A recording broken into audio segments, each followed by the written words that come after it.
ألم نجعل له عينين।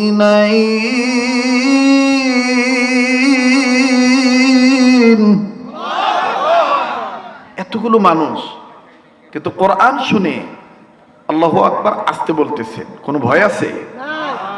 এই চোখ দিয়েছেন কে? ألم نجعل له عينين।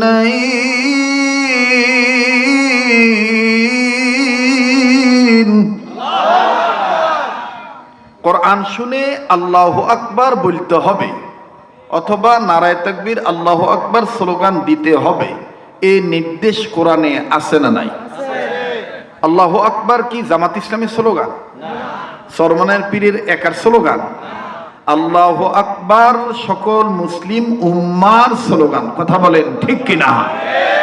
এই আল্লাহু আকবার আওয়াজকে যারা জঙ্গিবাদের স্লোগান বলবে, যারা মৌলবাদীর স্লোগান বলবে, যারা মোল্লাতন্ত্রের মন্ত্র মনে করবে, তারাই হলো ইহুদি নাসারাদের আবিষ্কার করা সকল যন্ত্র। কথা বলেন ঠিক কিনা?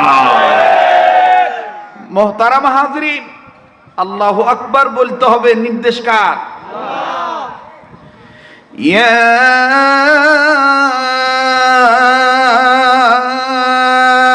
أيها المدثر قم فأنذر وربك فكبر। এই কথাটা কার? আল্লাহ। এই কথা মহান আল্লাহ। আল্লাহ তার হাবিবকে কখনো চাদরওয়ালা বলেছেন, কখনো মুজাম্মিল বলেছেন, কখনো মুদ্দাসসির বলে ডাক দিয়েছেন। সুবহানাল্লাহ।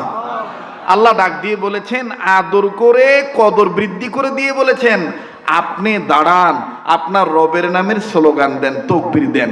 এখন আমরা যদি ইসলামী আন্দোলনের কর্মী হয়ে আমরা যদি আল্লাহর আইন আল্লাহর জমিনে বাস্তবায়নের লক্ষ্য পক্ষে নিয়ে জান্নাত নামক কক্ষে ঢোকার আশা দুনিয়াতে যদি এই স্লোগান দেই, আর কেউ যদি প্রতিবন্ধকতা সৃষ্টি করে, রাম বাম চ্যাটার্জি মুখার্জি গঙ্গোপাধ্যায় চট্টোপাধ্যায় হরিদাস পাল ল্যান সেন বাবা বাবুদের রামের গোষ্ঠীর দালাল হয়ে এজেন্ডার বাস্তবায়ন করার লক্ষ্যে যদি আমাদের পক্ষে আঘাত দিয়ে আল্লাহর আইনের বিরুদ্ধে কথা বলে, নবীর আদর্শের বিরুদ্ধে কথা বলে, আমরা মুসলিম উম্মারা কশিন খানেও রাম বামের কাছে মাথা নত করে ইসলামী আন্দোলন করা থেকে পিছপা হতে পারবো না।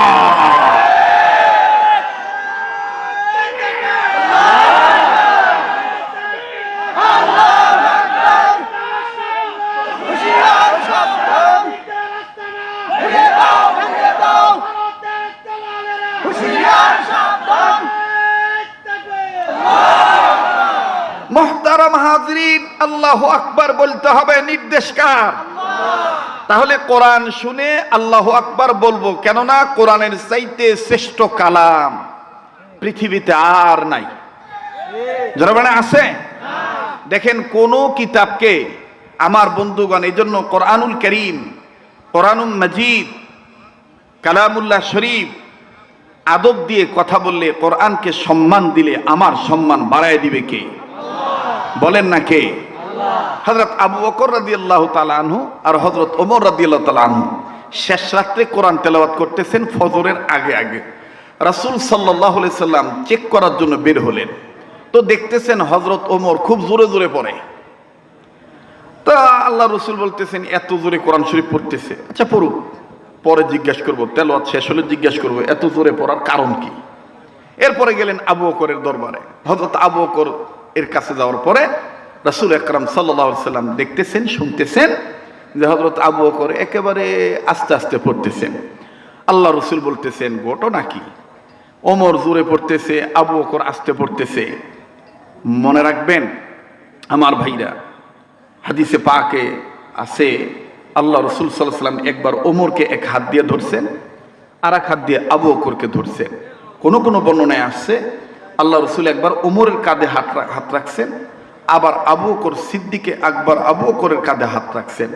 অন্যরা জিজ্ঞেস করতেছেন, হুজুর এভাবে ধরতেছেন কেন? বলে, দুনিয়াতে আমাদেরকে যেভাবে দেখতেছ আখেরাতে কিয়ামতের মাঠে এইভাবেই তিনজনকে একসাথে জান্নাতে যাইতে দেখবা, এভাবে জান্নাতে যেতে দেখবা। তো আল্লাহ রসুল সাল্লাল্লাহু আলাইহি সাল্লাম দুইজনের তেলাওয়াত যখন শেষ হলো, নামাজের পরে আল্লাহ রসুল ওমরকে বলতেছে, ওমর, হে ওমর, এত জোরে কোরআন তেলাওয়াত করো কেন?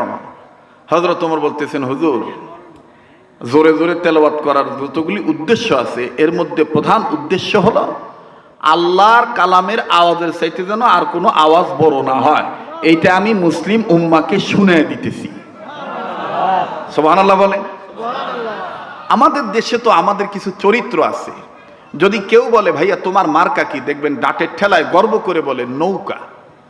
ভাই তোমার মার্কা কি, বলে ধানের শীষ। ভাই তোমার মার্কা, বলে লাঙ্গল। ভাই তোমার মার্কা, বলে জঙ্গল। তোমার মার্কা এটা, তোমার মার্কা এটা।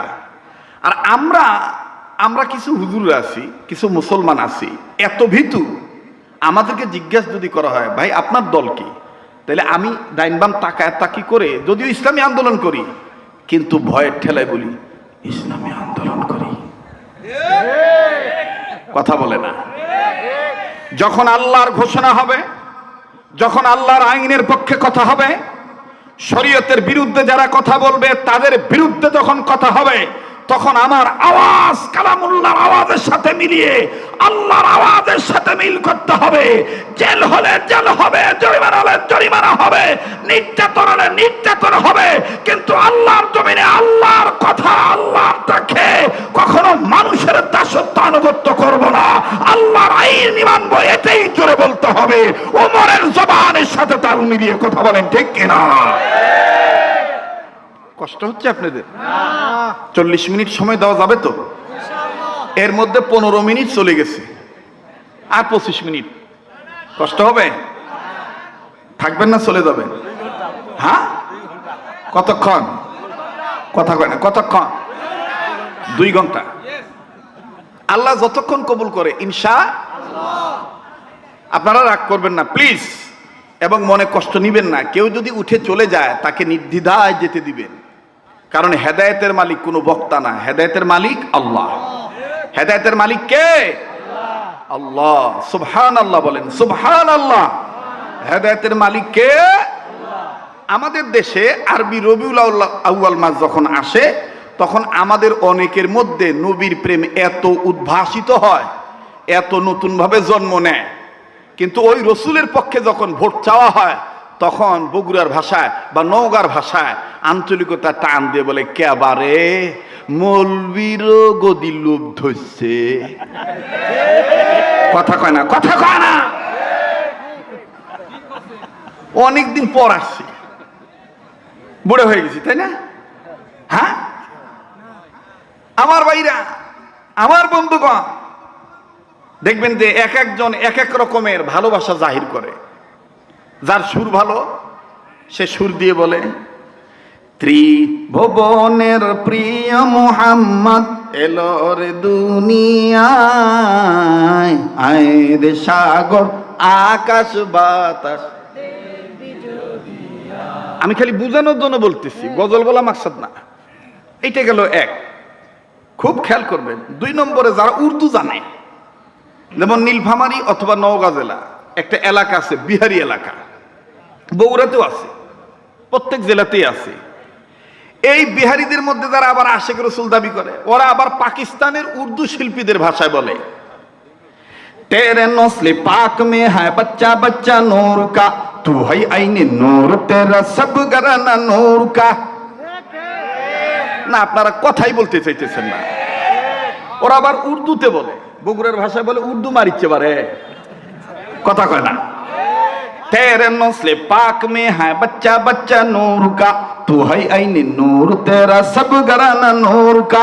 नूर वाला आया है, नूर लेकर आया है, छाया मैया देखो कैसा नूर छाया है। अस्सलातु अस्सलामु अलैका या रसूल अल्लाह, अस्सलातु अस्सलामु अलैका या हबीब अल्लाह। जब तो लोग ये चांद तारे झिलमिलाते जाएंगी, तब तो लोग जिसमें बलादत हम मनाते जाएंगी।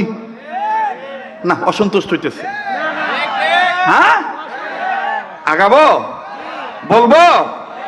जब तलो के चांद तारे झिलमिलाते जाएंगी तब तलक जिसमें बलादत हम मनाते जाएंगी। नूर वाला आया है, नूर लेकर आया है, छाड़े मैया देखो कैसा नूर छाया है। अस्सलातु अस्सलामु अलैका या रसूल अल्लाह, अस्सलातु अस्सलामु अलैका या हबीब अल्लाह। এই গেল 2 নম্বর গ্রুপ। 3 নম্বর আরেকটা গ্রুপ আছে যারা বিভিন্ন পীরের কাছে মুরিদ হইছে। ওরা আবার দেখবেন যে ঢোল তবলা নিয়ে কি কায়দা করে কয়, কোন সাধনে পাবো গো নবীজি আপনাই, গো নবীজি কোন সাধনে পাবো আপনাই। এই গেল 3 নাম্বার। 4 নম্বর আরেকটা গ্রুপ আছে। বেজার হইতেছেন নাকি? মানে আমি দাবিদারদের সত্য না মিথ্যা এটা ফুটে তোলার জন্য একটু ডাইনে বামে বলতেছি, কষ্ট হচ্ছে নাকি? একটু কথা বলতে নিষেধ করেন দাদা। কি এখানে কি গল্প করতেছেন নাকি দাদা? একটু কায়দা করে একটু সরে দাঁড়ান, ডিস্টার্ব দিয়েন না। অনেকদিন পর আসছি, একটু মন খুলে কথা বলতে দেন নাকি কর। এরপরে দেখবেন আর এক গ্রুপ আছে কি কায়দা করে সুর দিয়ে কয়, আমি কেমনে পাব নবীজি আপনাই, ওগো কামলি বহলা কেমনে পাব নবীজি আপনাই, আমি কেমনে পাব নবীজি আপনাই, ওগো কামলি বহলা কেমনে পাব নবীজি আপনাই। আপওয়ালা পাক জাতে পাঠাই দিলেন দুনিয়াতে, আপওয়ালা পাক জাতে পাঠাই দিলেন দুনিয়াতে, নূরের বাতি দিলেন জ্বালায় সোনার মদিনায় গো নবীজি, আমি কেমনে পাব নবী গো আপনাই, ওগো কামলিওয়ালা কেমনে পাব নবীজি আপনাই। বললে সব হবে, গুনাহ হবে না, কথা সত্য, কিন্তু মতলব খারাপ। এজন্য একটু বলেন না, কথাটা বলেন না, আমি কেমনে পাব নবীজি আপনাই, ওগো কামলিওয়ালা কেমনে পাব নবীজি আপনাই। যুবক ভাইরা গলাটা ছাড়ো না, আওয়াজ দেও না, শয়তানকে ভাগাও। আমি কেমনে পাব নবীজি আপনাই, ওগো কামলিওয়ালা কেমনে পাব নবীজি আপনাই। মারহাবা ক। বাস, আর গ্রুপ না বাড়াই। এই গ্রুপগুলোর কাছে যদি খালি যদি কোন আল্লাহর আইন চাই, সৎ লোকের শাসন চাই, শরীয়তের বিধান আল্লাহর জমিনে কায়েম হোক, তাইলেই দেখবেন মুসরা দিবি। মিলাদ পড়বেন বাধা নাই, গজল গাইবেন বাধা নাই, ওয়াজ করবেন বাধা নাই, ইমামতি করবেন বাধা নাই, মাদ্রাসা পড়বেন বাধা নাই। আমার ভাইরা কিন্তু যখনই আল্লাহর জমিনে আল্লাহর আইন কায়েম করার জন্য একটু আন্দোলন করবেন, বক্তব্য দিবেন, হাতে পায়ে ধরবেন, গাও শুকতাবেন বা গাও ধোয়া মোছা করবেন, তখনই বলবে যে আমি এই দলে নাই। এই কথাটাই কবি নজরুল অনেক দিন আগে আমাদেরকে বলে দিয়ে গেছে। নবীদের কথা শুনে, নবীদের কথা শুনে সবাই কান্দে, কিন্তু নবীর সমাজ গড়ার কাজে যত দ্বন্দ্ব মনে বাজে, কিন্তু নবীর সমাজ গড়ার কাজে যত দ্বন্দ্ব মনে বাজে। বলেন, কিন্তু নবীর সমাজ গড়ার কাজে যত দ্বন্দ্ব মনে বাজে।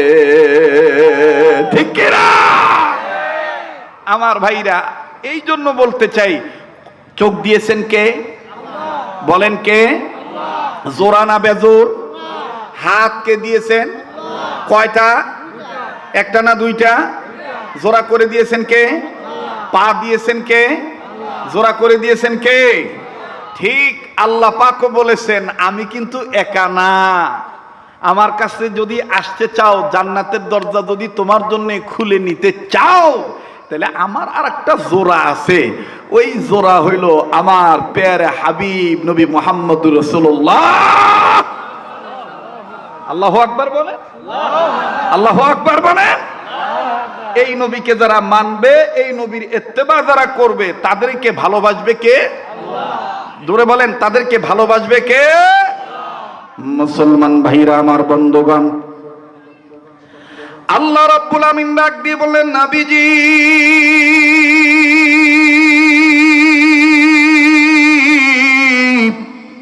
এই পৃথিবীর জমিনে যারা মানুষ রূপে জন্ম নিল, এই মানুষদেরকে আমি আল্লাহ রাব্বুল আমিন ভালো বানাবার জন্য নবী গো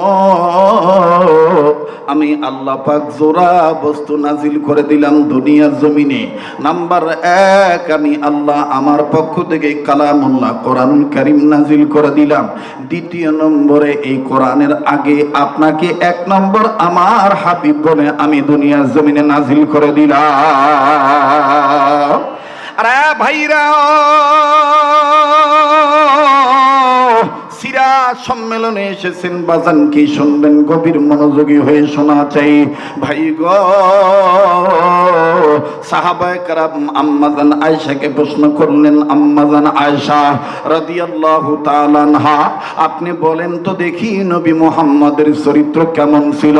নবীজির চরিত্র সম্পর্কে আপনি বর্ণনা দেন। আম্মাজান আয়েশা ডাক দিয়ে বললেন, সাহাবীরা রে, তোমরা আমার স্বামী মুহাম্মদ নবীর চরিত্র সম্পর্কে জানতে চাও? শুনিয়া নাও, শুনিয়া নাও, শুনিয়া নাও। আমি আয়েশা তোমাদেরকে বলে দিয়ে যাই, আমার স্বামী মুহাম্মদের চরিত্র কোরআনুল কারীম। আওয়াজ দিয়ে বলেন না সুবহানাল্লাহ? আরেকবার আওয়াজ দিয়ে বলেন সুবহানাল্লাহ। আম্মা আয়েশা ডাক দিয়ে বললেন, সাহাবীরা রে, মুহাম্মদ নবীর চরিত্র সম্পর্কে জানতে চাও?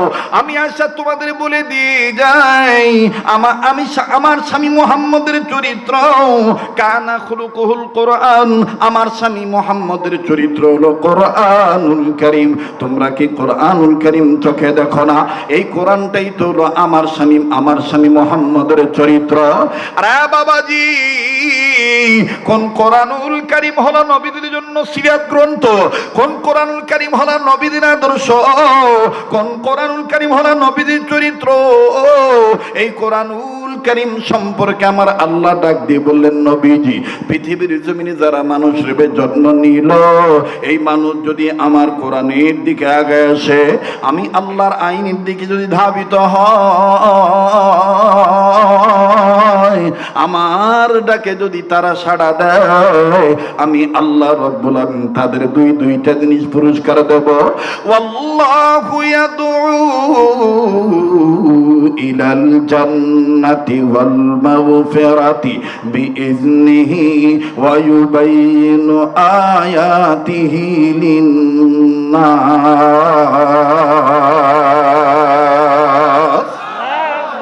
আল্লাহ ডাক দিয়ে বললেন, নবীজি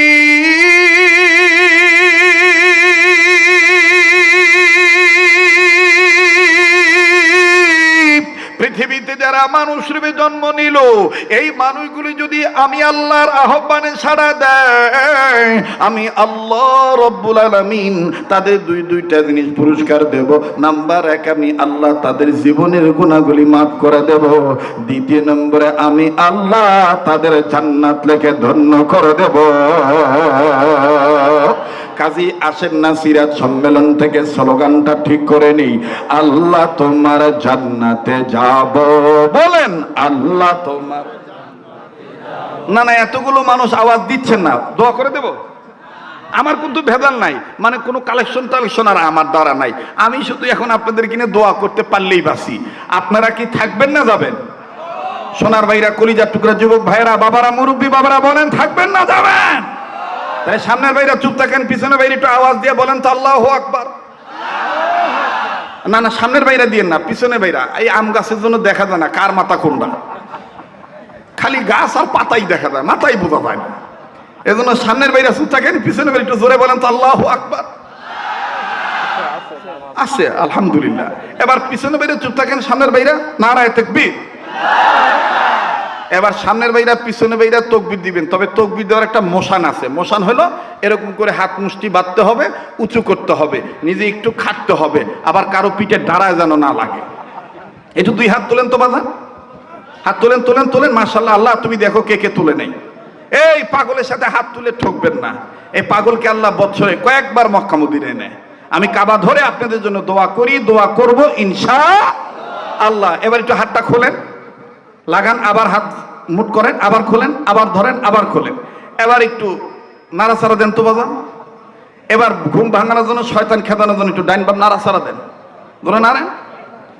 আর মুজাহিদের কণ্ঠ নিয়ে, বিপ্লবী কণ্ঠ, ইসলামী আন্দোলনের কর্মী হয়ে উর্বর জমিনে বড় বড় তাকে দাফন করার লক্ষ্যে বলেন তো দেখি আল্লাহু আকবার, লিল্লাহ তাকবীর, লিল্লাহ তাকবীর, লিল্লাহ তাকবীর। হাত নামান, কষ্ট দিলাম, বেদার হইলেন? হ্যাঁ, তাইলে একটু মেহরবানি করে আবার আওয়াজ দিয়ে বলেন তো, আল্লাহ তোমার জান্নাতে যাব, বলেন আল্লাহ তোমার। মাশাআল্লাহ, ভালো লাগতেছে, খুব ভালো লাগতেছে। আমি তো ভাবছিলাম আমাকে ভুলেই গেছেন, এখন দেখবেন না আসলে আমাকে অন্তরে থুইছে। অন্তরে থুইলে অন্তরের মহব্বত আলাদা, কথা বলেন ঠিক কিনা? আল্লাহ তোমার জান্নাতে যাব, বলেন আল্লাহ তোমার, তোমার কোরআন মেনে নিয়ে জীবন চালাব, তোমার কোরআন মেনে নিয়ে ও আল্লাহ তোমার জান্নাতে যাব, বলেন আল্লাহ তোমার। জোরে জোরে কর মারহাবা, আরো জোরে কর মাশাআল্লাহ। আমার ভাইরা, আমার বন্ধুরে, ঘাবড়াবেন না। হুজুর বুঝি অনেকদিন পর আসছি, এতদিন ওয়াজ করতে পারে নাই, আজকে হুজুর চান্স পাইয়া মনে হয় রাত্র শেষ করে দিবি না। বাজান, অল্প সময়ের মধ্যে আমি কথাটা ফিনিশিং দিয়ে দোয়া করে বিদায় নিয়ে চলে যাব। একটু গভীর মনোযোগী হওয়া চাই, লক্ষ্য করে শুনবেন বাবা। নবীর সিরাত হলো কোরআনুল কারীম, নবীর আদর্শ হলো প্র্যাকটিক্যাল কোরআনুল কারীম, কথা বলেন ঠিক কিনা? এই নবীর দিকে যখন আসতে চাইবি, এই নবীর আন্দোলন যখন আপনি মানবেন, তখন নানাবিধ বাধা আসবে, নানাবিধ আমার বন্ধুগণ প্রতিবন্ধকতা আসবে। আমার আপনার জেনে রাখা দরকার, আল্লাহ পাক ডাক দিয়ে বললেন, নবীজি কোন কোরআনুল কারীমকে আমি আল্লাহ আপনার সিরাত গ্রন্থ বানায় দিলাম, এই কোরআনুল কারীম সম্পর্কে আমি আল্লাহ আপনাকে জানায় দিলাম। মহান রব বলেন সূরাতুজ জুমারের 41 নম্বর আয়াত দ্বারা আল্লাহ জানালেন, ইন্না আনজালনা আলাইকাল কিতাবা লিন্নাসি বিল হক فمن اهتدى فلنفسه ومن ضل فإنما يضل عليها وما أنت عليهم بوكيل। আল্লাহ ডাক দিয়ে বলেন, নবীজি যেই কোরআন আপনার উপর নাজিল করলাম, এটা লিন্নাস মানুষদের জন্য, বিল হক সত্যের বিধান আকারে। জোরে কোন কোরআন সত্যের কিতাব না মিথ্যার কিতাব? আরো জোরে বলেন, কোরআন সত্য না মিথ্যা? এই তাইলে বোঝা যায় যারা মুসলমান হওয়ার পর কোরআনের আন্দোলনকে ঘৃণা করে, ওরাই হলো মিথ্যাবাদী, কথা বলেন ঠিক কিনা? ওরা কি মিথ্যাবাদী? কোরআন হলো সত্য, নবী হলো সত্য, সাহাবায়ে কেরাম রক্ত দিয়েছে দিন কায়েমের জন্য, এটাই সত্য। এটাকে যারা মোল্লাতন্ত্র বলে গালি দেয়, এরা রামবান চ্যাটার্জির মুখার্জির দালাল, এরাই সত্য। এই খালের মারা কুত্তাদেরকে লাথি মেরে বঙ্গোপসাগরে ফেলে দেওয়া দরকার।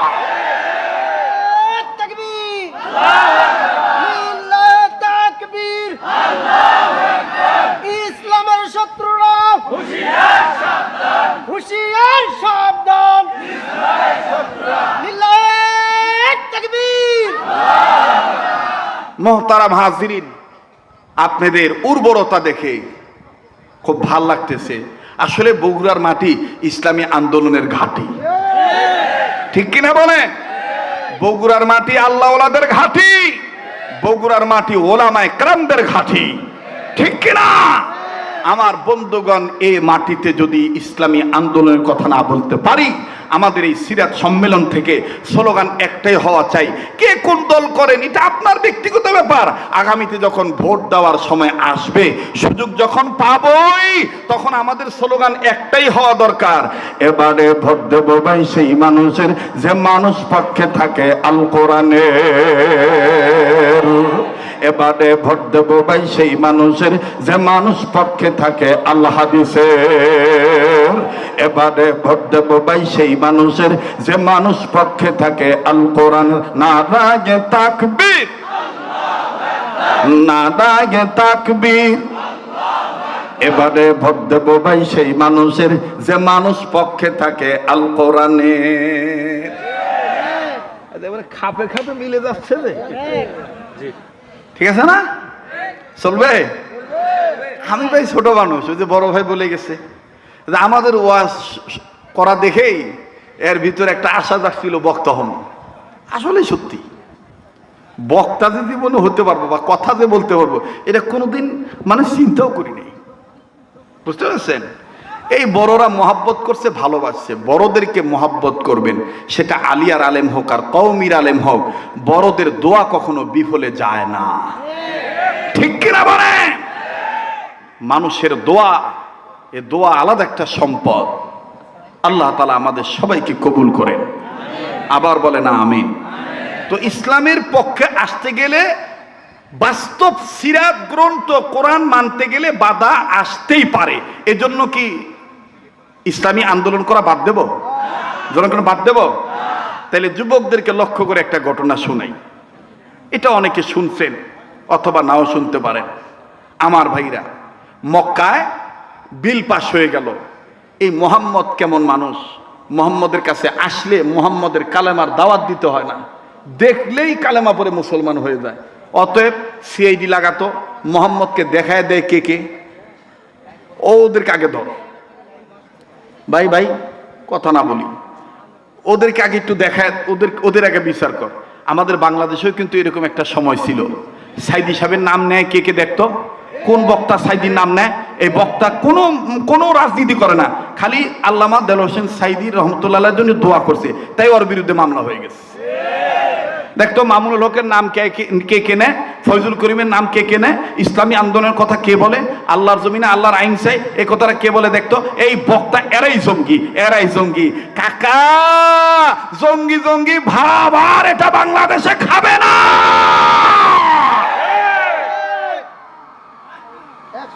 ঠিক কিনা বলেন? এইবার বিল পাস হয়ে গেছে, মোহাম্মদকে কেউ দেখায়ও দিতে পারবে না। একদিন, 2 দিন, 3 দিন চলে গেল। আমার ভাইরা, আমার বন্ধুরে, কেউ মোহাম্মদ নবীর স্থান দেখায় না। যারা তাওয়াফ করে বাজান, মোহাম্মদ নবীর গলির কথা কেউ বলে না। কিন্তু ভিনদেশ থেকে, বহুদূর থেকে আল্লাহর এক বান্দা আসলো, দেখতে তারে খুব সুন্দর দেখা যায়, নাদুস নুদুস চেহারা, এত সুন্দর তার নাকটা খাড়া, কপালটা কত সুন্দর চওড়া, চুলগুলো কত সুন্দর। আমার ভাইরা, চুপচাপ করে ভদ্র মানুষ এই তাওফের জায়গায় বসে আছে।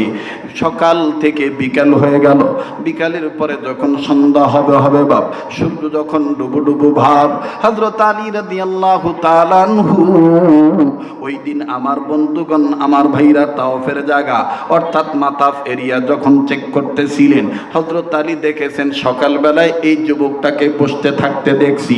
এই যুবকের বাড়ি কোথায় তাও জানি না, সন্ধ্যাবেলাও দেখতেছি একই জায়গায় বসে আছি।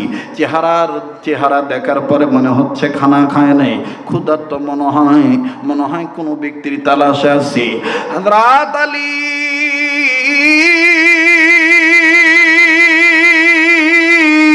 আস্তে করে লোকটার কাছে যাইয়া ডাক দিয়ে বলে, ভাই তোমাকে সকালেও দেখছি এক জায়গায় বসাও, বিকাল বেলাও দেখলাম এক জায়গায় বসা, আবার সন্ধ্যা গনিয়ে আসতেছি এখানেও দেখতেছি একই জায়গায় বসাও। ভাইজান জান তুমি মনে হয় কোনো কিছু খাও নাই? বলে না, আমি ঠিকই ধরেছেন, আমি ক্ষুধার্ত, আমি খাইনি। হযরত আলী ডাক দিয়ে বলে, মনে যদি কিছু না নেন আমার দাওয়াত গ্রহণ করেন, আমার বাড়ির মেহমান হইয়া যান। ছেলেটা ডাক দিয়ে বলল, যুবক ডাক দিয়ে বলল, কোনো সমস্যা নেই, আমি আপনার বাড়ির মেহমান হয়ে গেলাম। এবার বাড়িতে নিয়ে যাওয়ার পরে দস্তরখানা যখন বিছায় দেওয়া হলো, খাবার পরিবেশন করা হলো, খানা খাওয়া যখন শেষ হয়ে গেল, হযরত আলী ডাক দিয়ে বলতেছেন, যান আপন জায়গায় চলে যান, আমার মাকসাদ ছিল আপনাকে খাওয়ানো, আপনার মেহমানদারি করানো, যান এখন আপনি যেতে পারেন। এবার আমার বন্ধুগণ যুবক চলে গেলেন।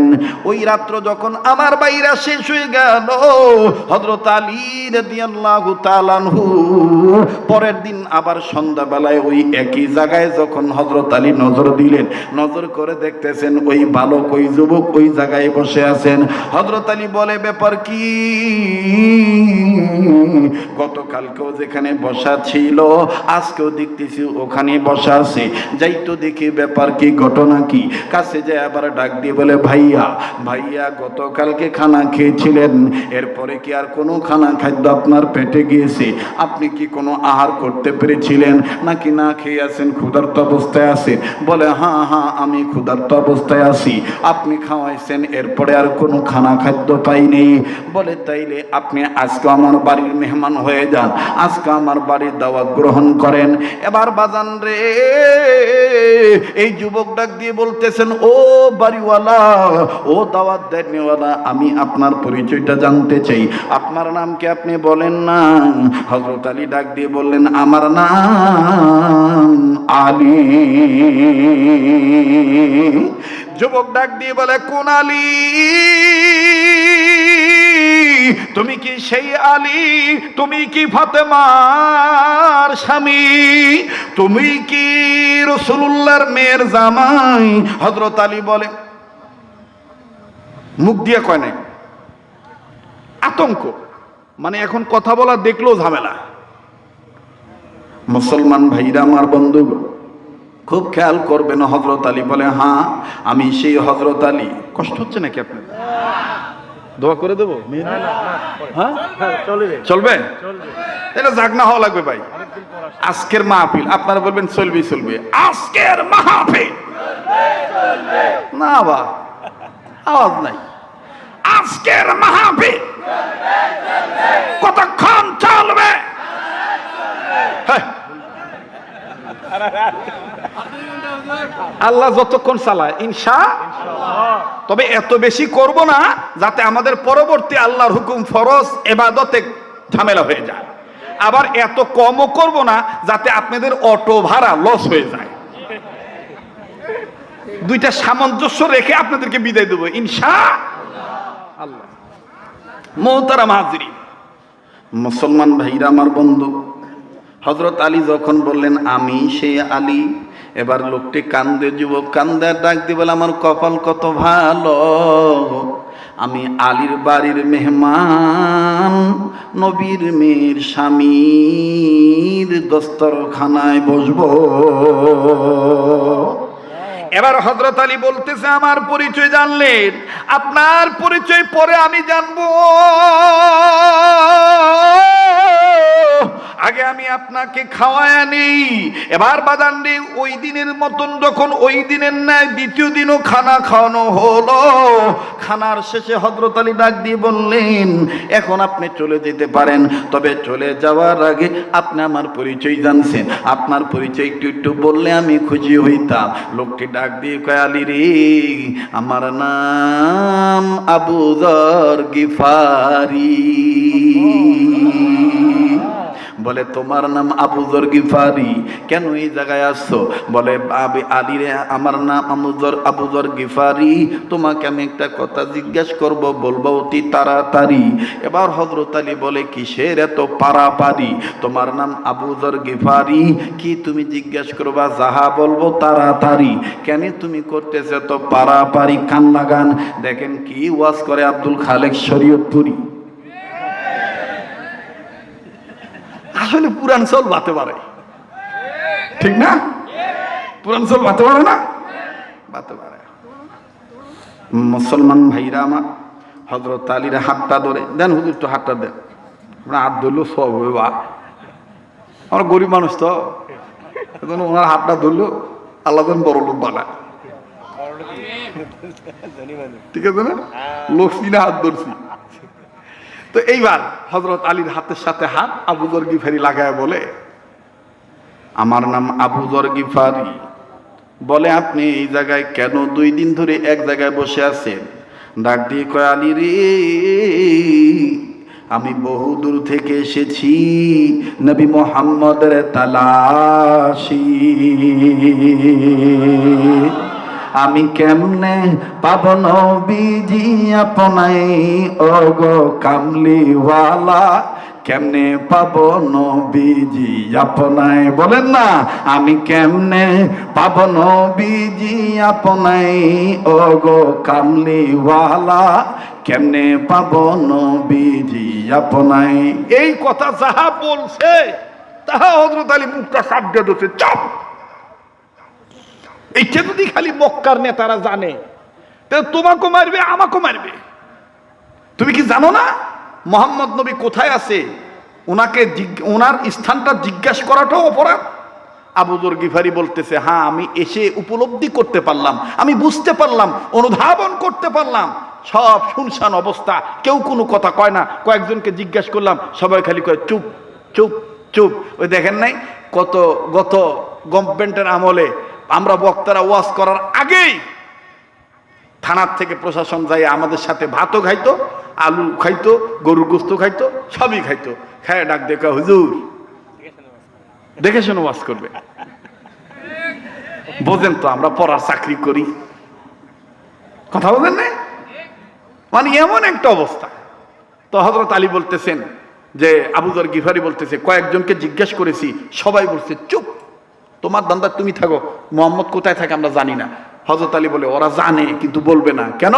ওরা আবু জাহেল, উতবা, সাইবাকে ভয় পায়। আবু যর গিফারি বলতেছে, আলী, তুমিও কি তাদেরকে ভয় করে নবীর জায়গার কথাটা গোপন রাখবা? আমি তো জেনেছি দূর থেকে তুমি আল্লাহ প্রদত্ত ইসলামের জন্য অতুলনীয় একটা সৈনিক, একটা বাঘ। আসাদুল্লাহিল, বলেন আসাদুল্লাহিল গালিব। আমি তো জেনেছি, আমি শুনেছি, তুমি কি এরপরও তুমি গোপন করবা? হযরত আলী বলেন, আমি গোপন করব না। এবার আবু যর গিফারি ডাক দিয়ে বলে, যদি গোপন না করো তাহলে বলো না আমি মুহাম্মদের কাছে যাব কোন দিক দিয়া? হযরত আলী ডাক দিয়ে বলেন, আবু যর গিফারি, মুহাম্মদের দরবার আমি তোমাকে দেখাই দিতে পারবো না, তবে শুনে নাও আলী, শুনে নাও আবু যর গিফারি, আমি একটা কাজ করব, এই কাজের দ্বারা তুমি বুঝে নিবা ওই জায়গায় মুহাম্মদ নবীর বাড়ি, ওই জায়গায় মুহাম্মদ নবী আছে। আবু যর গিফারি বলতেছেন, বলেন বলেন আপনি কি করবেন? হযরত আলী ডাক দিয়ে বলতেছেন, ভাইজান, আমি ঘরের মধ্যে কয়েকটা পাথর আমার হাতের মুঠের মধ্যে নিয়ে নিলাম, তুমি আমার পিছে পিছে যাইবা, আমি তোমার আগে আগে যাব। যাহা মাত্র আমি মুহাম্মদ নবীর বাড়ির গলির কাছাকাছি যাব, আমি ওই জায়গায় যাইয়া আমি আমার ডান হাত থেকে পাথরগুলো ফেলে দেব, যেই দিকে ফেলে দেব তুমি পিছন থেকে বুঝা নিও এই দিকে মুহাম্মদ নবীর বাড়ি। শুনিয়া লও ও আমার প্রিয় ভাই আবু যর গিফারি। হযরত আলী ডাক দিয়ে বলার পরে আবু যর গিফারি ডাক দিয়ে বলতেছেন, আলী, তোমার হিকমতে বিদ্যা বুদ্ধি শোনার দ্বারা বোঝা যাচ্ছে আসলে তুমি আল্লাহ প্রদত্ত ইসলামের জন্য একজন জেন্দা সৈনিক, একজন বাঘ। তবে এখনকার আলোচনা বুদ্ধিমত্তার পরিচয় জেনে বুঝতে পারলাম তুমি শুধু ইসলামের জন্য বাঘ নয়, তুমি ইসলাম রক্ষা করার জন্য আল্লাহর পক্ষ থেকে একজন জ্ঞানী মানুষ, আলেম মানুষ। কারণ আলেম না হলে তো এই বুদ্ধিটা আসতো না, কথা কয় না? আলেম না হলে বুদ্ধি আসতো, কথা কয় না? আলেম না হলে এই বুদ্ধি আসতো না। আমি ছোটবেলায় একবার নাটোর সিংড়া ইটালি গ্রামে, ওখানে আমরা 4 জন বক্তা, এর মধ্যে মুফতি সৈয়দ নজরুল ইসলাম একজন ছিলেন, তারপরে আমাদের এই মিয়া ভাইও ছিলেন, তারপরে রুহুল আমিন জিহাদি নাটোরের একটা ওই যে যুক্তিবাদী না, রুহুল আমিন জিহাদি একটা আছে আমাদের ভাই, উনিও ছিলেন আর আমি ছিলাম। তো ইটালি গ্রামে বয়ান শেষ হয়ে যে বললো না যে একসাথে শুয়েছিলাম, তো শো অবস্থায় আমি তখন বলতেছিলাম, মিয়া ভাই আচ্ছা বক্তা হমু কেমন করে বড় বক্তা? তখন এই বুদ্ধিটা আমাকে কেউ দেয় নাই, একমাত্র এই কাহালু সন্তান আমাকে দিয়েছিল, আজকে আমি প্রকাশ করতেছি। সে আমাকে বলেছিল যে ভাই, ছোট ভাই, তোমার ওয়াজ আমি শুনলাম, শুনে আমি বুঝতে পারলাম তোমার একটা টান আছে, এটা কলজাত লাগে। তোমার একটা টান আছে, এটা কলজাত লাগে, এই টানটা তুমি ঠিক রাখবে। তাহলে তুমি যে শরীয়তপুরি, এটা বাংলাদেশের মানুষ আলাদাভাবে তোমাকে চিনবে। এখন আপনারা বলেন তো দেখি, বুদ্ধিটা কাজে লাগছে কি লাগে নাই? অবশ্যই লেগেছে। বলেন লাগছে কি লাগে নাই? এজন্যই মুরব্বীরা বলে ছোড়ার বুদ্ধি গলাত আর বুড়ার বুদ্ধি তলাত।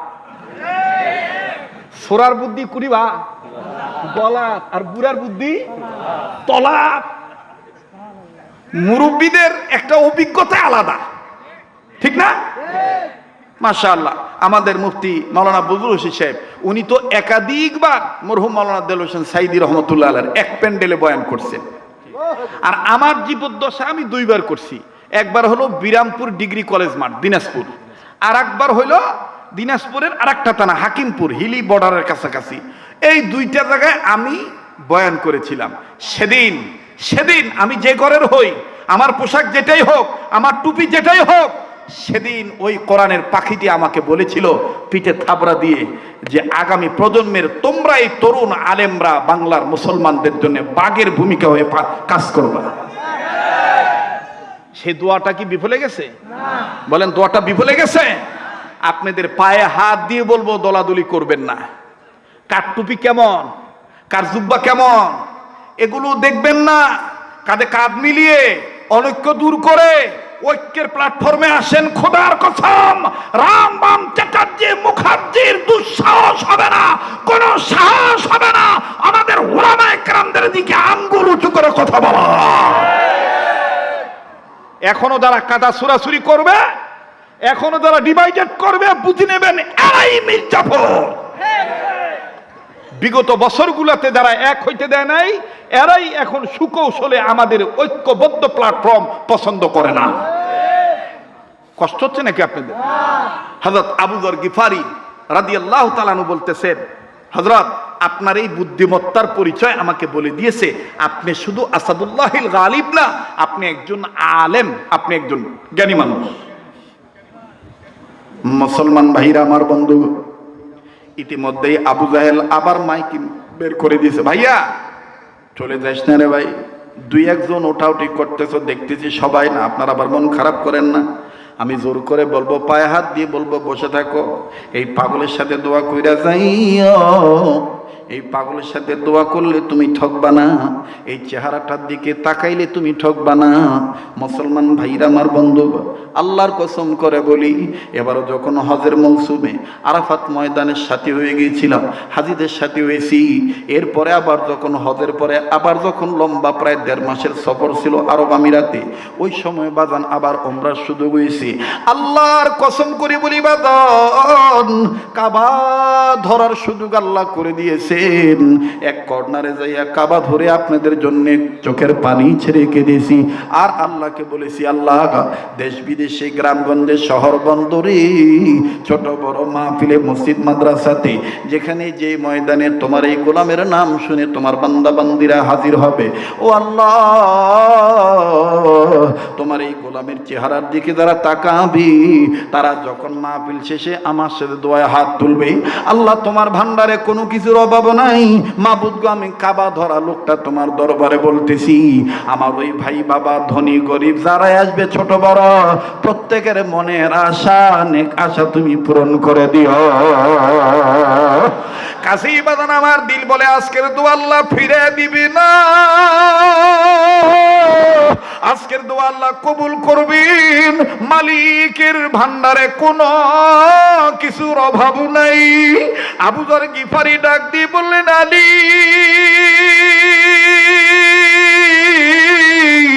পাথর হাতে নিয়ে সামনে চলো, জলদি করে রওনা দেই চলি। আরে আলী চলো চলো সামনে যাও, কোন দিকে মুহাম্মদ নবীর বাড়ি? তুমি শুধু পাথর মাইর আমারে দেখায় দিব। হযরত আলী রাদিয়াল্লাহু তাআলা এবার সামনে সামনে যায়, আগে আগে যায়, আর আবু যর গিফারি রাদিয়াল্লাহু তাআলা পিছে পিছে হযরত আলীকে ফলো করতেছেন। এবার যখন বাজান হযরত আলী সামন দিকে চলে গেলেন, সামন দিকে যাইয়া ডাইন বাম দিকে নজর দিয়া এবার হযরত আলী আস্তে করে ডাইন দিকে যখন পাথর ছুঁড়ে মারলেন, হযরত আবু যর গিফারি পিছন থেকে বুঝে নিলেন এই দিকে মুহাম্মদ নবীর বাড়ি হবে। ওই দিক দিয়া মাইকিং করতেছে আবু জাহেলের পক্ষ থেকে, মুহাম্মদের চেহারা কেউ দেখবা না, মুহাম্মদ একটা বাজে লোক, মুহাম্মদের চেহারা দেখবা না, মুহাম্মদ একটা পাগল লোক, মুহাম্মদের কাছে কেউ যাইবা না। এদিক দিয়ে আবু যর গিফারি যখন হযরত আলীর পাথর মারা দেখলেন, আমার বন্ধুগণ দিক নির্ণয় করে উনি বুঝে ফেললেন এই দিকে মুহাম্মদ নবীর বাড়ি। হযরত আলী চলে গেলেন, এবার আবু যর গিফারি চলে গেলেন গলির ভিতরে তাড়াতাড়ি, একেবারেই যাইয়া খুঁজে পাইলেন মুহাম্মদ নবীর বাড়ি। মুহাম্মদ নবীর বাড়ি পাওয়ার পর এবার হযরত আলী রাদিয়াল্লাহু তাআলা দেখানো মোতাবেক হযরত আবু যর গিফারি মুহাম্মদ নবীর বাড়ির কাছে যায়, ঘরের কাছে যাইয়া বাজানের দরজার কাছে পর্দা ঝুলানো। আল্লাহ নবীর সাহাবী আবু যর গিফারি এখন ইসলাম কবুল করেন নাই। আমার ভাইরা আবু যর গিফারি পর্দাটা সরাইলেন, পর্দাটা সরানোর পর আবু যর গিফারি ডাইরেক্ট নবী মুহাম্মদের চেহারার দিকে তাকাইলেন। আবু যর গিফারি মুহাম্মদ নবীর চেহারা দেখে চিৎকার দিয়ে বলে, কে বলেছে নবী মুহাম্মদের চেহারা ভালো না? কে বলেছে মুহাম্মদ নবী সন্ত্রাসী? কে বলেছে মুহাম্মদ নবী পাগল? আরে মক্কাবাসী, মুহাম্মদ নবীর চেহারা এত সুন্দর, এই সুন্দর চেহারার মানুষটা কোনোদিন পাগল হতে পারে না। তোরা আমায় বাধা দিয়ে রাখতে পারলি না। আবু যর গিফারি রাদিয়াল্লাহু তাআলা আনহু মুহাম্মদ নবীকে জড়িয়ে ধরলেন। মুহাম্মদ নবী ডাক দিয়ে বলতেছেন, আবু যর গিফারি তুমি কেন নিজে ইচ্ছায় তোমার কপালে তুমি দুঃখ টেনে আনতেছো? এইটা যদি আবু জাহেল ওদ্দা সাহিবা জানতে পারে, তোমার উপরে স্টিম নির্যাতনের স্টিম রুলার চালু হবে। অনুরোধ করবো বাজান কেউ কারো দিকে তাকাইবেন না। দেখেন তো দেখি হাকিকতান এক ফোঁটা চোখের পানি আপনি ফালাইতে পারেন কিনা নবীর মহব্বতে। কান্না না আসলেও কান্নার ভান ধরবেন, কান্নার অভিনয় করল, আমার আল্লাহ মাফ করে দিবেন বাজান। মুহাম্মদ নবী সাল্লাল্লাহু আলাইহি সাল্লামের চেহারা দেখার পর আবু যর গিফারি ডুকরে ডুকরে কান্দার ডাক দিয়ে বলে, আহারে এই চেহারাটার মধ্যে তায়েফের ছেলেরা কেমন করে পাথর মেরেছিল, এই চেহারাটার মধ্যে কেমনে তায়েফের ছেলেরা পাথর মারলো, এই চেহারার মানুষটাকে কেমনে মানুষরা এইভাবে পাগল পাগল বলে আঘাত করে, আমার তো বুঝে আসে না। আল্লাহ নবী ডাক দিয়ে বললেন, আবু যর গিফারি তুমি কি আমি নবী মুহাম্মদকে অনেক ভালোবাসো? আবু যর গিফারি তাৎক্ষণিকভাবে ডাক দিয়ে বলে ফেললাম, এতদিন এরকম ভালোবাসি নাই, আজকে দেখার পর বলে দিতেছি আমার কাছে আমার মায়ের চাইতে বাবার চাইতে এমনকি দুনিয়ার সব চাইতে আপনি নবী সব চাইতে মূল্যবান। আল্লাহর নবীর চেহারা দেখে আবু যর গিফারি একটু কালক্ষেপণ করলেন না, চোখের পানি ছেড়ে দিয়ে কালেমা পড়ে মুসলমান হয়ে গেলেন। আবু যর গিফারি রাদিয়াল্লাহু তাআলা আনহুকে আল্লাহর নবী বুকে জড়ায় ধরে আল্লাহ নবী ডাক দিয়ে বলেন, আবু যর গিফারি রে, আমি নবী তোমাকে ওয়াদা দিয়ে দিতেছি, শুধু আমার সাথে উসমান, আবু বকর, আলী জান্নাতে যাবে না, তাদের সাথে তুমিও আমি নবীর সাথে জান্নাতে যাইবা। যুবক ভাইরা আমার বন্ধুগণ, এই জন্য আপনাদের কাছে অনুরোধ করে বলবো, খবরদার খবরদার খবরদার, আপনি যেই দল করেন না কেন, ইসলামী আন্দোলন যদি করতে চান, আপনার সিরাতকে আপনি বানান নবীদের সিরাতকে আপনার আদর্শকে আপনি নবীদের আদর্শে আদর্শবান বানান। আপনি আপনার চরিত্রকে মুহাম্মদ সাল্লাল্লাহু আলাইহি সাল্লামের চরিত্র দিয়ে গঠন করেন। আপনার রাজনীতি বিশ্ব নেতার রাজনীতি দিয়ে করেন। আমাদের বড় ভাই মাওলানা মুফতি ফজলুর রশিদ সাহেব, উনি আমাকে আপনাকে যে মেসেজটা দিয়ে গেলেন, ওনার কথার সাথে আমি মিল করি, কিন্তু কথাটা অ্যাড করে আপনাদের কাছে দাওয়াতটা পৌঁছে দিচ্ছি। আরে ভাইয়া, আরে বাবাজি, নবী মুহাম্মদ সাল্লাল্লাহু আলাইহি সাল্লামকে আপনি আদর্শ নেতা মানেন। আমার নেতা, তোমার নেতা বিশ্বনবী মুস্তাফা। এই কথাটা মনে প্রাণে তুমি আমি বিশ্বাস করে সামনের দিকে যদি আগাইতে পারি, খোদার কসম আমাদের পরিবারে অশান্তি আসবে না, আমাদের সমাজে অশান্তি আসবে না, আমাদের কোনো ধরনের কেউ বাধা দিয়ে আটকায় রাখতে পারবে না। ইনশাআল্লাহ ইসলামের জয় হবেই হবে। কথা বলেন ঠিক কিনা? কাশি বাদান, রক্ত লাগলে রক্ত দেব, সময় লাগলে সময় দেব, অর্থ লাগলে অর্থ দেব। আমি দেখতে চাই এখন কে কতটুকু আনতে পারেন। ওরে আমার যুবক ভাইরা, এতক্ষণ সাহাবায়ে কেরামদের বয়ান শুনেছেন, এখন আমি আপনাদের কাছে বলতে চাই, এইখানে ইমাম শাফির অনুসারী থাকতে পারেন, এই জায়গায় ইমাম আহমদ ইবনে হাম্বলের অনুসারী থাকতে পারেন। কান লাগান, দিলের কান লাগান বাদান। অল্প সময়ের মধ্যে আমি কথা ফিনিশিং দিয়ে দোয়া করে বিদায় হয়ে যাব। এই জায়গায় বাদান ইমাম মালিক রহমাতুল্লাহ অনুসারী হইতে পারেন। এই জায়গায় আমি আপনি কেউ ইমাম আজম আবু হানিফা রহমাতুল্লাহ অনুসারী হতে পারি। যারা মাযহাব মানি, আমার বন্ধুগণ, পৃথিবীতে আসলেই তো মাযহাব হলো চারটা। কথা বলেন কয়টা?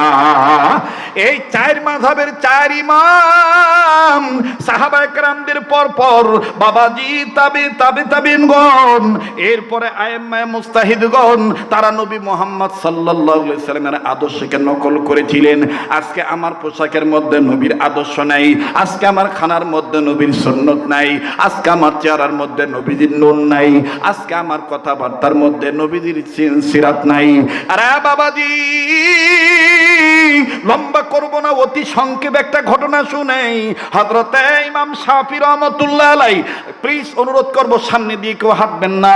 আমার বন্ধুগণ, আমার ভাইরা, খুব খেয়াল করবেন বাজান, অনুরোধ করে বলতেছি, কেউ ডাইনে থেকে কাউকে বামে আসতে দিবেন না, আমার নজরের সামনে যেন না পড়ে। আর বাম থেকে কেউ ডাইন দিকে আসতে দিবেন না, একটু খেয়াল করবেন বাবা, ওলি আল্লাহ হয়ে যাবেন। একটু তাকান, আমার দিক তাকান, দিলের কান লাগায় কথাগুলো শোনেন। ইমাম শাফি রহমাতুল্লাহি আলাইহি, আমার বন্ধুগণ, রাত্রিবেলায় ঘুমের ঘরে তিনি ঘুমাইছেন। এবার যখন ঘুমের ঘরে ঘুমাইছেন, তিনি স্বপ্নে দেখতেছেন নবী মুহাম্মদ সাল্লাল্লাহু আলাইহি সাল্লাম হাজির হয়ে গেছে।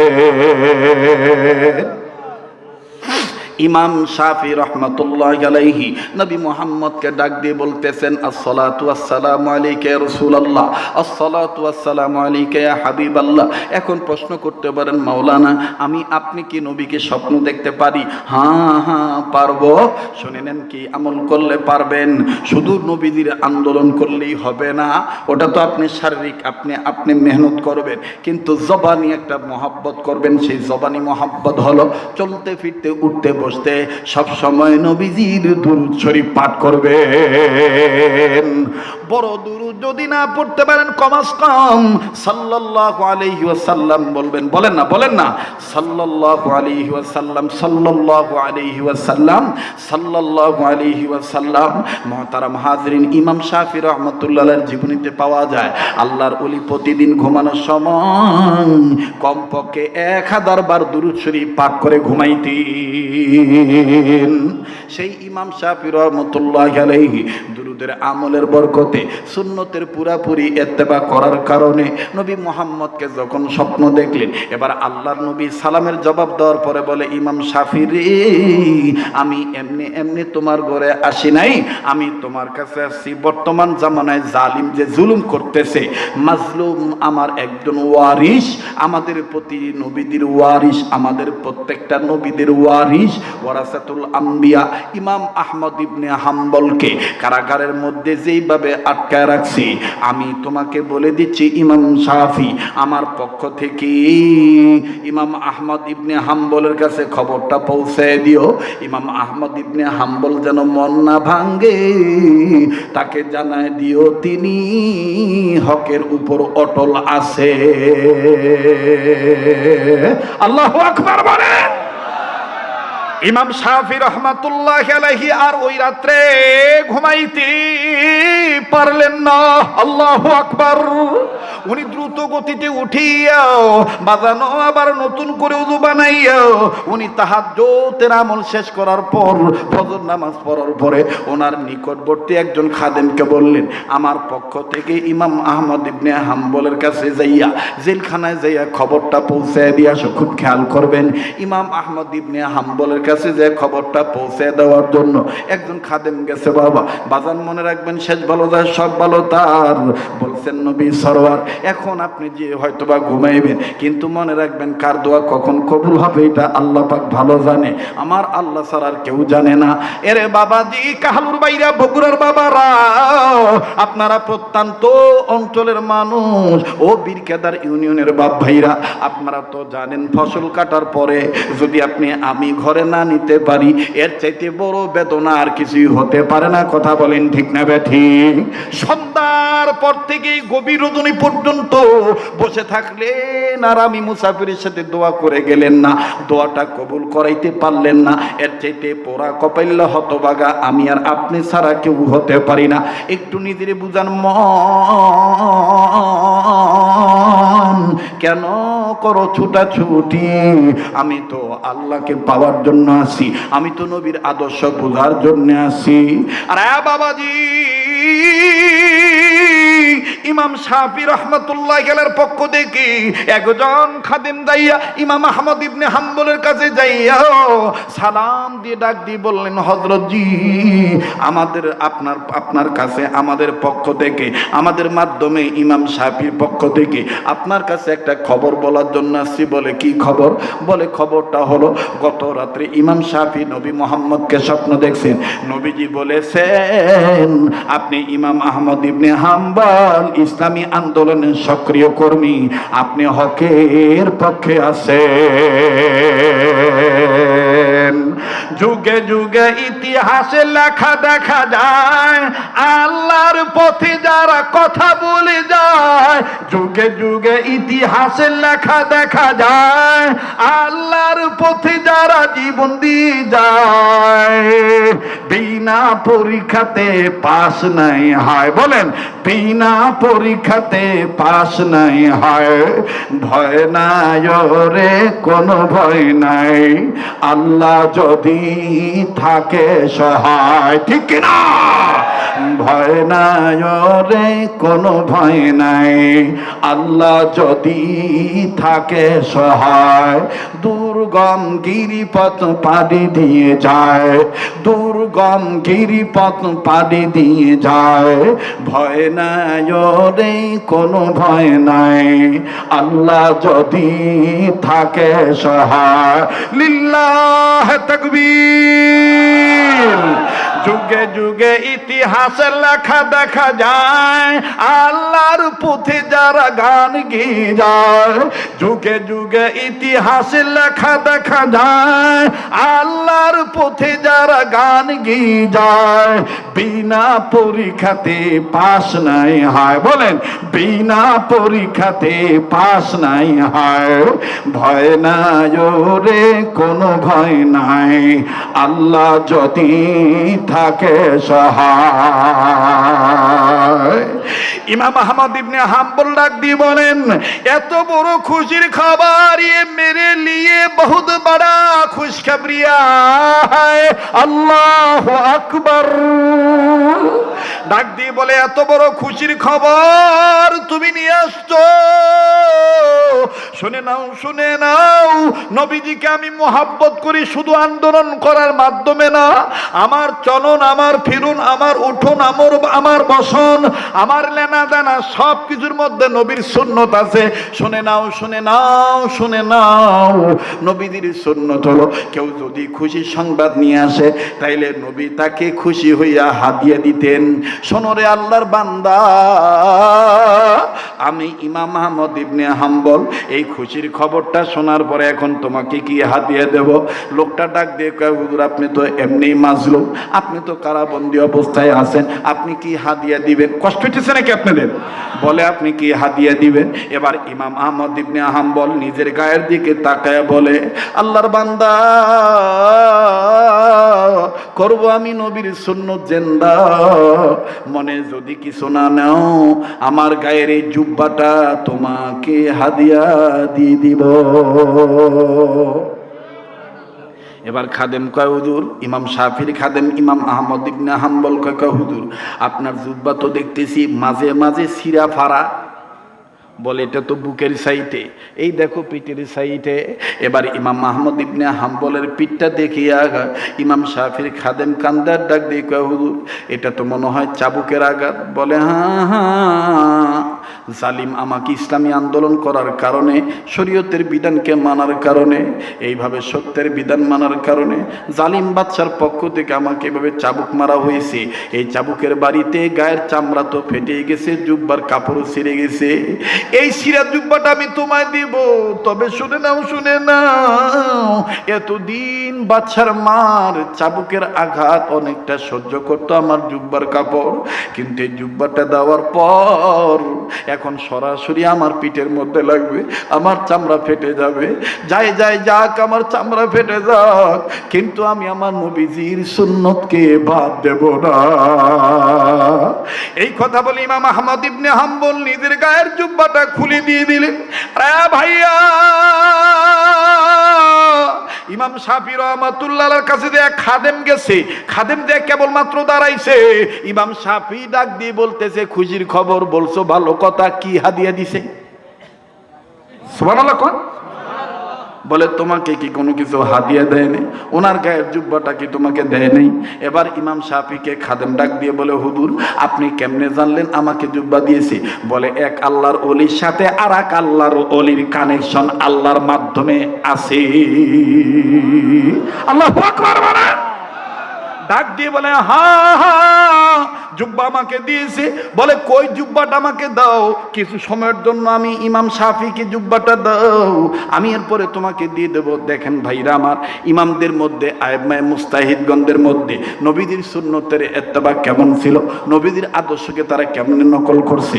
এবার ইমাম শাফি জুব্বাটা নিলেন, জুব্বাটা নিয়া আমার বন্ধুগণ একটা বালতিতে অথবা কোনো এক পাত্রে পানি নিয়ে জুব্বাটা ভিজাইলেন। জুব্বাটা ভিজাইয়া জুব্বার ভিজানো পানি ইমাম শাফি রহমতুল্লাহ আলাইহি একটা বোতল ভরে রাখলেন, বোতল জাত করলেন। খাদেম জুব্বাটা পাওয়ার পর কয়, হুজুর দিলাম শুকনা জুব্বা, দিলেন ভিজা জুব্বা, বুঝলাম না, আর আপনি কেন জুব্বাটা ভিজাই দিলেন? ইমাম শাফি ডাক দিয়ে বলতেছেন, আল্লাহর বান্দা, ইমাম আহমদ ইবনে হাম্বল আশিক রাসূল সুন্নাতুল উম্মত, আমি ইমাম আহমদ ইবনে হাম্বলের জুব্বাটা ভিজানো পানিটা বোতলে রেখে দিলাম। আমি মৃত্যুর আগে আমার পারিবারিক সদস্যদের কাছে বলে যাব, আমার মরার উপর আমার শেষ গোসলটা যেন নবীর আশিক রাসূল সুন্নাতুল মর্দে মুজাহিদ ইমাম আহমদ ইবনে হাম্বলের জুব্বা ভিজানো পানি দ্বারা করানো হয়। আমার দিলের বিশ্বাস, এই আশিক রাসূলের জুব্বার পানির দ্বারা আমি গোসল করলে আল্লাহ পাক আমাকে মাফ করে দিতে পারে। ভাইরা আমার, ওনারা জিলাপির আশিক ছিলেন না, ওনারা রবিউল আউয়ালের শুধু গজলের আশিক ছিলেন না, ওনারা নবীজির আগমনের চাঁদকে পেয়ে শুধু খুশি হইতেন না, ওনাদের রাজনীতি, ওনাদের ভোটাভুটি, ওনাদের নির্বাচন, ওনাদের শিক্ষা দরস তাদরিসগাহ, ওনাদের খানকা, ওনাদের দাওয়াত ও তাবলীগ, ওনাদের সব কিছুর মধ্যে ছিল নবীজির আদর্শ। কথা বলেন ঠিক কিনা? আল্লাহ পাক সেই কথাটাই বলেছেন, পৃথিবীর মানুষ, তোমরা যারা মানুষ রূপে জন্ম নিয়েছো, আমি আল্লাহ পাক তোমাদের উদ্দেশ্য করে বলে দিলাম, আমি রব আমার পক্ষ থেকে দুইটা জিনিস পাঠাইলাম। ইয়া আইয়ুহান নাস ক্বাদ জাআকুম বুরহানুম মির রাব্বিকুম ওয়া আনজালনা ইলাইকুম নূরাম মুবিনা।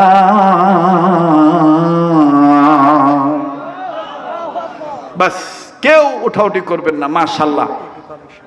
হ্যাঁ, কয়বার রে? একবার তো হয়েছে।